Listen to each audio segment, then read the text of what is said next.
Hi, I'm Randi Dukes, a realtor in the Dallas-Fort Worth metroplex, and I'm excited to be here today talking with Ati Williams about flipping houses. Ati and I met last year at a cocktail party in Palm Springs, hosted by the Nova Gratzes, which is kind of fancy. And Yeah. I was blown away not only by how amazing she is as a person, but by her extensive resume. Ati is a renovation ninja and design creative. She's the founder of Honeycomb, a design and construction firm in San Diego and Washington, D.C. And she's the former host of DC Flippers on HGTV. So, Ati, thank you so much for joining me today. Thank you for having me. I'm excited to talk about flipping houses because I know you have a lot of experience. So, what first inspired you to flip a house? So I oopsed into it. I was never that person who watched a lot of shows. Well, maybe also it's because it was like a long time ago. The only shows they had were TLC. Do you remember TLC's Oh, Trading Spaces? absolutely. Like Trading Spaces. back in the day? Yeah. Yeah. So, but I kind of oopsed into it. So I had bought this place and it was far out in Maryland, like, so my friends wouldn't visit me. And in the time that I was there, I was like so miserable. And so I decided that I was just going to sell the house. Like, and the market was vibrant enough then, like where I could be able to pull that off. So I would not recommend this as a strategy. Yes. Literally, I put in new paint, carpet, and then I planted some flowers in the front. And then I put the house on the market and I made $31,000 in like 6 months. Oh, wow. So, like I said, total fluke. Wow. This is not the way it works. You, Um, but did that inspire you? Like, wait. that's actually, yeah. So then I was like, wait, this is a thing. Like I was making 30 grand a year at my regular 9 to 5 job that I was miserable at. And so I was like, well, maybe this is something that I should like look into. And I've always had a creative mind. So like the design side was like, I was interested in it, but it wasn't like something that like I would say, growing up, like I was really into houses or anything like that. That wasn't the case. So you really did just happen onto it. How many Mhm. houses have you flipped? Since then, so that was like in 2002, probably a little over 40 now. Oh, Uh, wow. yeah, my strategy has never been a mass flipping thing. Like my sweet spot really is like 4 to 6 houses a year. And even that's like six is on the higher end. Mhm. But I mean, I know a lot of people who use the same formula and will do several more houses than that. But like that's kind of my numbers, like a little over 40 That's a lot. How do now. you find houses that you know will make a good flip? What are you looking for? So it totally depends. So I think one thing that's really important for anybody who's flipping houses is to have a strategy. So your strategy could possibly be that, hey, look, I just only want to buy places that need a heavy cosmetic job and then use that. For me, it's really important that I deliver a house that I can live in. And so I want to be able to know what the systems look like as well and to be able to work on that. So I'm not going to like redo an entire kitchen when the electrical panel is like not updated. Mhm. So my strategy is typically places that need complete systems overhauls as well. So I will deliver basically what would be the equivalent of a brand new house with the original four walls. That's amazing. Yeah, but I found that that's my sweet spot for many reasons. I like to make sure, I actually don't love the word flip. Like I like to think my work is a little more thoughtful than that, but that's what people know. But I like to think that my houses, like I want to be able to like know that things are not falling apart. Like Mhm. 6 months down the road, like you realize you plug in the microwave and everything is shot in the house because Right, right. the electrical can only manage rabbit ears, but it looks cute. Uh, so I don't like to do that, but it's still like for different flippers, different strokes for different folks. People, there are some people who will only manage and because heavy cosmetic jobs, and that's fine, especially if you know that the systems are solid. There are some people who will do complete gut overhauls of the property, and that's more what I lean towards: reconfiguring walls, redoing the systems and that kind of thing. Well, and I've seen in some of your work that there's such a personal element to it. I've seen you describe yourself as edgy, and I can see that in your designs. There's that neat, eclectic look, but you also seem to care a lot about what somebody living in that space is going to care about. So Yeah. the kitchen, the playroom, all of those things. Yeah. Yeah. I don't like to do flips that are like, the white on white on white Home Depot special. I'm one of those people who's like throughout the year collecting tile. Like there's a thing of a big piece of 12 by 24 tile that's in the back of my car right now that I picked up a sample for. I have no idea what project it's going into. But I loved it so much that I was like, ooh, that's going to go into a project at some point. So I'll buy stuff like on sale and that kind of thing that will be like remnant tile. And then I'll mix it up with some more kind of standard elements like subway tile. And I'm not, spreading it all over the entire house because that would be too personalized. So I just try to find ways that I could sort of like add jewelry to the house without it becoming a complete style overhaul.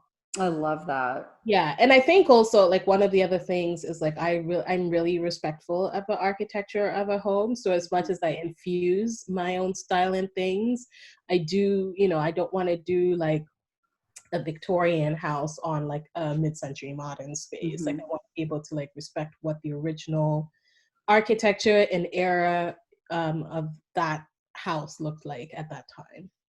I love that because I think old houses are my jam. And so when I see an old house, I'm smitten, whether it's in shambles or whether it's been totally upgraded.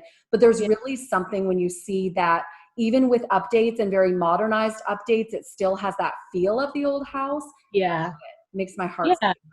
And it's amazing though, because now you can actually get so many of those like old elements replicated. Either, like I'm a regular at the salvage stores. I love that. A lot of contractors I know, like if they're taking out old floors or like things like that. There's a company here in San Diego that basically does green demolition. And so they're always salvaging stuff and like, trim, any of that stuff. Like we're always kind of going for that. Doorknobs, and then the other kind of cool thing now is like with 3D printing, it's like you can get like molding done to match the exact original molding of a house. It can get pricey, but like it's still doable, so. That's amazing. Do you hire out the work or do you do it yourself? No, I don't do any of it myself. I hire it all out. Now, having said that, I have done it all myself. So like I have a pretty good sense of what needs to happen on the back end. I could lay tile, I could do any of the cosmetic stuff is like doable because I have done it. At the beginning when I started doing the renovations, I was part of the crew. Nowadays, I just find people who are better at it than I am and who will work at it faster. One of the things that you realize when you're flipping, my favorite word again, is that time is money. And there's people who work faster than I do. And so it's important for me to just like hire it out. Yeah. And you've probably got it down to such a system now that you know who does great work, you know who to call. Yeah, exactly. Your roofer doesn't do anything better than roofing. Right. All they should do. Yeah.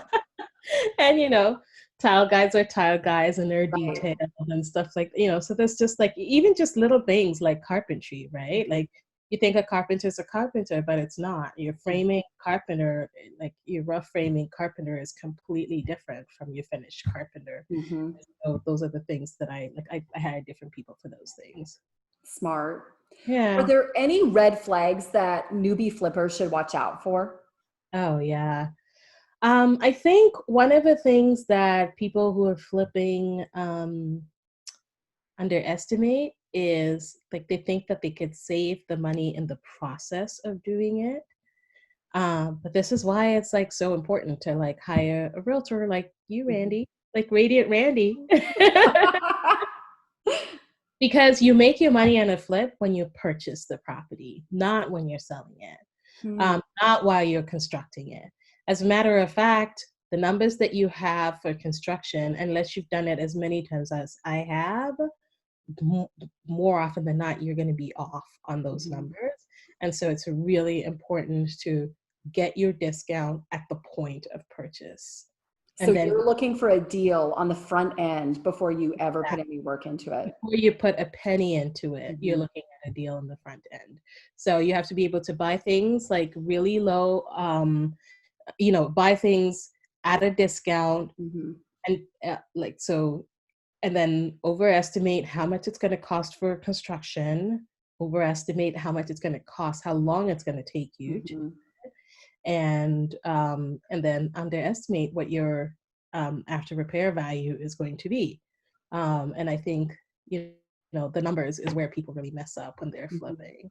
There's other things, like over customizing places and that kind of thing. But that kind of stuff can get taken care of. It's just mostly just the numbers is what really, rips everybody out. I'll give you actually a really solid example. Oh, I'd love to hear it. Well, I think one of the questions you were going to ask me later on is if I've ever had to flip those. Go ahead. Let's. So speaking of numbers, we did, I think I told you, like, the first flip really that I did was like a total oops moment, and, went as good as it could get.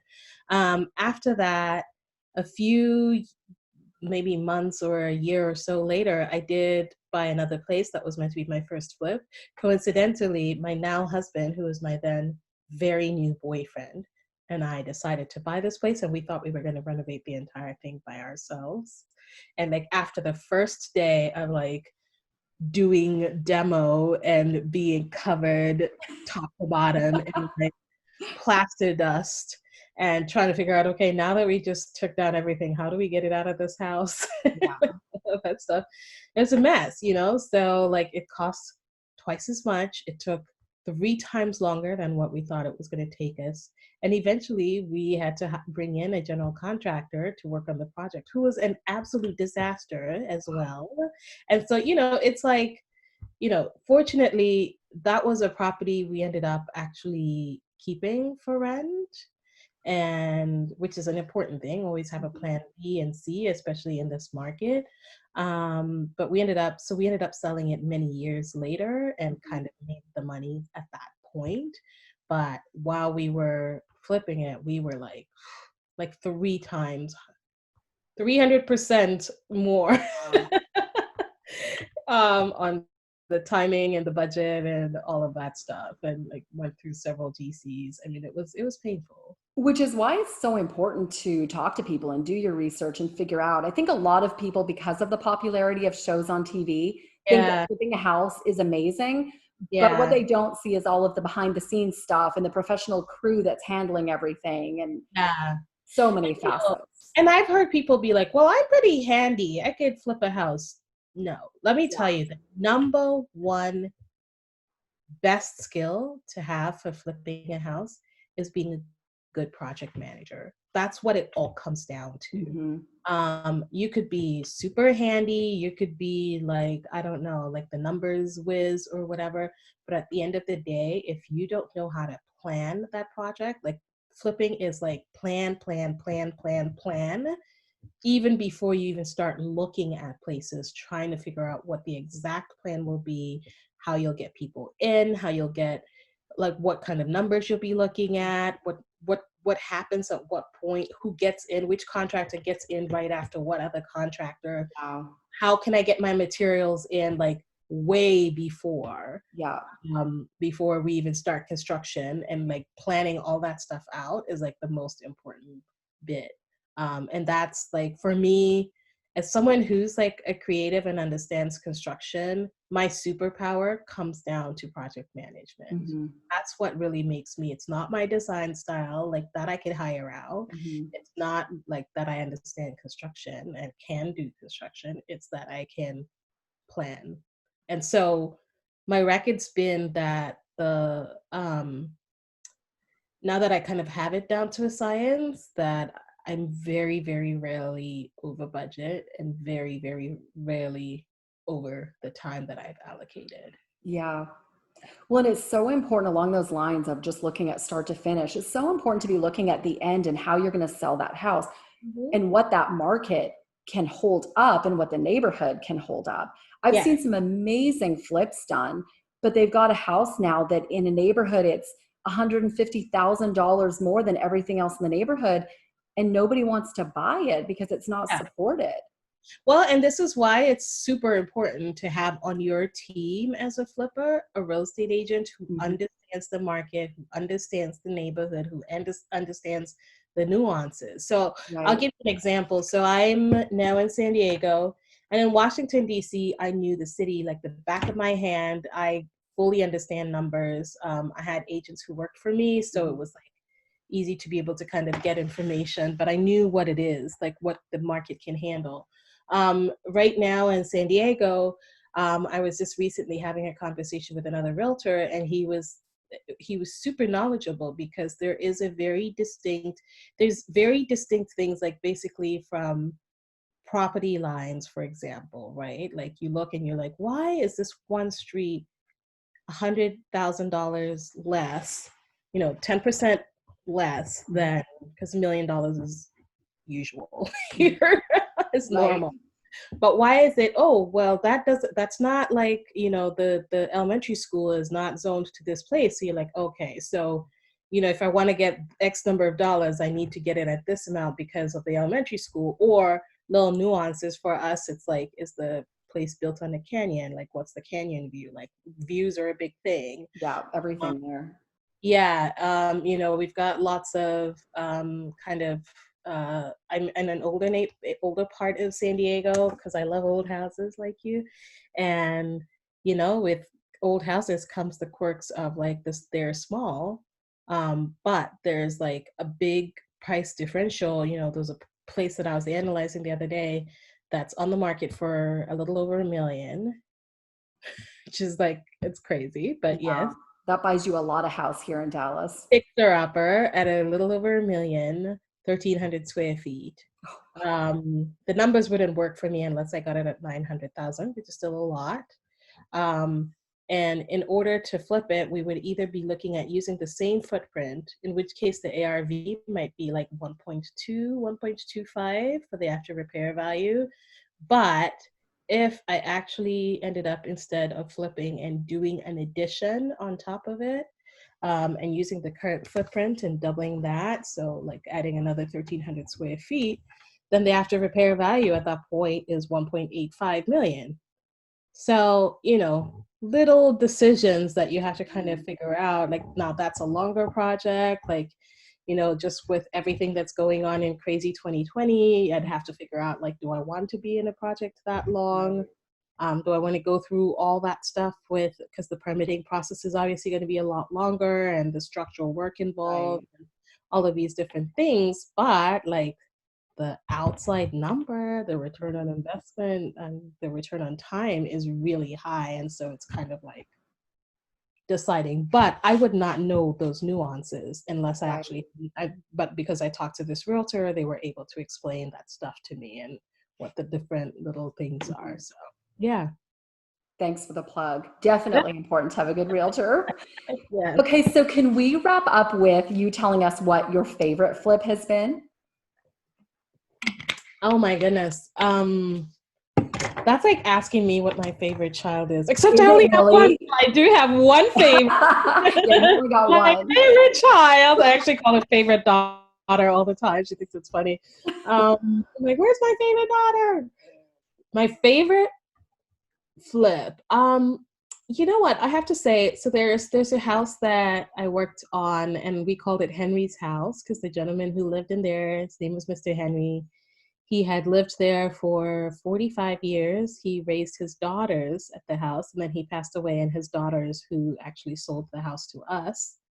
And she was just lovely. But he was a former police officer in Washington, D.C., and his wife died when his youngest daughter was 2 years old. So he raised these girls by Wow. himself, like, in the 70s and 80s, which, I mean, now it's like maybe a little more, like he never remarried or anything like that. But the house had so much of him infused in it. Like the garage had all of his like police officer plates and stuff like that. And so we saved some of that stuff and kind of like meshed it into the house and like created like some artwork with it. And it was just like, I think it was just like a really good project. And I think the other thing is, I feel like it was like the point when I realized that I really understood this business and understood the numbers down to a science. And it was the first time that I was like fully on time, fully on budget, even though we did have to do structural work that was unexpected, but even that I had accounted for. And it just turned out beautifully. It's a stunning house. Like I just loved every bit of it. I love it. I'm sure you just pour so much into each place, and it must be so satisfying to see the outcome. It is. And like this is like something like I'm not usually like into the whole thing of like there's a lot of flippers who don't want anyone to even know who did the work and stuff like that. Oh, Oh yeah, because I mean there's just like a whole, you don't want people calling you too much and whatever. Like I don't yeah. care. You call me and we'll come in, take care of whatever we need to. But my favorite thing honestly is like I'm friends on Facebook with people who bought our houses who weren't even like friends with me. Like we end up Yeah. knowing each other or whatever. And there's this one couple and they are always posting like stuff like dinner parties at their house and like blah blah blah. And I'm like, oh my god, the countertops look great and they look good. And I'm like, I'm the annoying person who's like, oh wow, I love what you guys did with the porch. That's so fun. So rewarding to see a real family living there and actually doing what they're supposed to be doing. It totally is. It totally is. Like it's adorable seeing that. And then there's like others like there's one house I've never told the people who lived in there, but I don't know. I think maybe I don't know if you even saw this on Facebook when I posted about the skull that we found in this house. Did you read about that? There's something kind of familiar, but not totally. So what happened? So we were working on this house, 1920s house. A guy who lived there was a Vietnam veteran. Was it? No, World War II veteran. And I guess back in the day, like people would take trophy skulls, like home with them, like people's skulls. Wow. So we usually like a lot of times when we're buying flips, we're like, don't worry about clearing out stuff. Right. We'll clear it out, especially a lot of times because it's an estate sale or something like that. And my husband goes in there because he actually loves rummaging through all the old stuff because he'll find like cool old trains and like, just the toys. I'm right there. Yeah. And he's like going through and he finds a box and there's a skull in the box. Thank God it was not me who found it because I would freak out. And fortunately, he was in the Marine Corps and he understands the culture behind it. But like, I didn't know that people have trophy skulls. So so we're like, okay, what are we gonna do? So we ask one of our assistants to like figure out, do we need to call the police? Like, what do we need to do?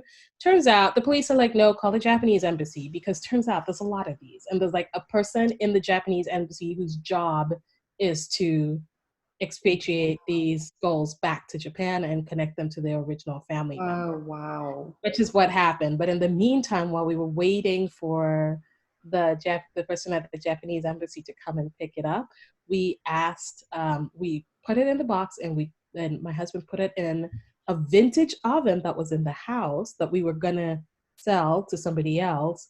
So, the contractors knew not to mess with it because it's one of those avocado green, like beautiful.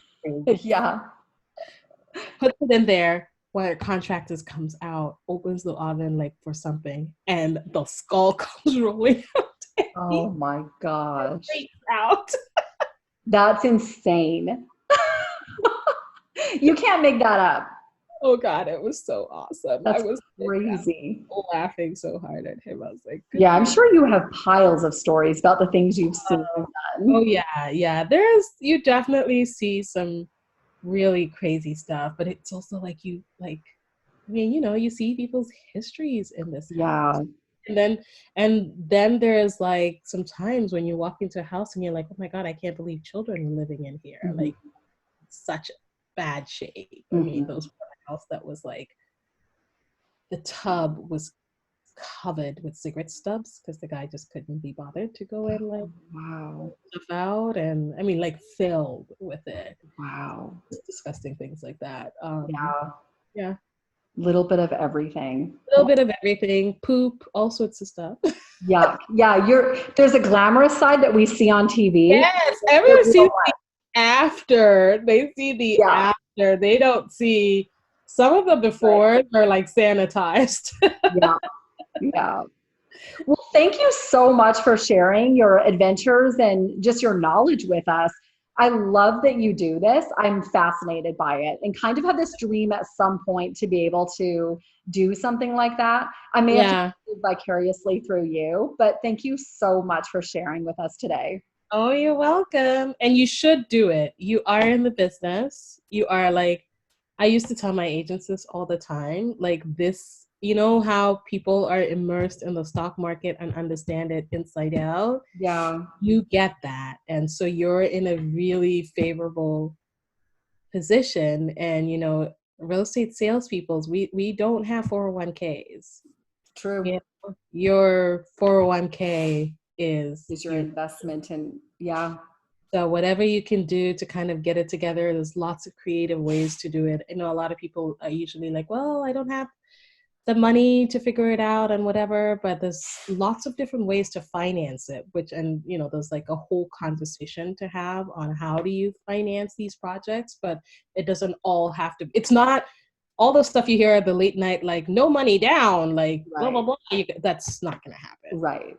But there's still ways to be able to like leverage and create certain relationships with banks and hard money folks and stuff like that in a way that it's beneficial for everybody, and in a way where you figure out like how you could get the money affordably and be able to factor in that you need to pay that back, because that's one of the biggest costs people don't think about when they're flipping is the cost of money. And that's a huge chunk of it. Well, maybe we'll have to have another conversation about that one day. Yeah. A little bit more.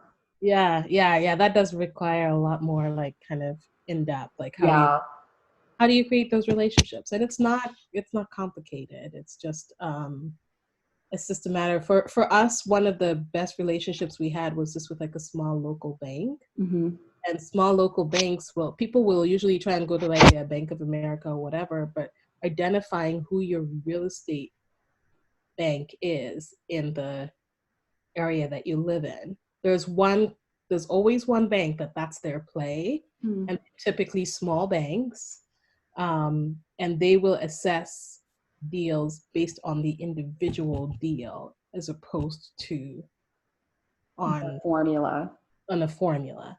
And so kind of making sure you're able to tell that story, and they're then able to present that story to their board or whoever is making the decision is important. But we got it down to where we were able to get decisions in 48 hours. Oh, nice. Yeah. Okay, so that's a great tip. Yeah. I think we do think there's so much more money in these bigger banks, but the bigger banks have rigor, you know. There's in DC, there's a bank called in San Diego, there's the bank called Endeavor Bank that's kind of their play, and you have to there's a little bit of research involved to figure out who it is. But the easiest way to do it actually is drive around, and people who are doing flips, if they have the you know, lending by blah blah blah, that's the bank that's trying to do that play right now. So in DC, there's a bank called Eagle Bank that was all the developers went to them, and there's one everywhere. And so it's just kind of creating those relationships with them. They're not looking at your debt to income and all the stuff that like people are looking at. They're looking at the actual deal. And so, yeah. Good to know. Well, thank you so much. I really appreciate it. You're welcome.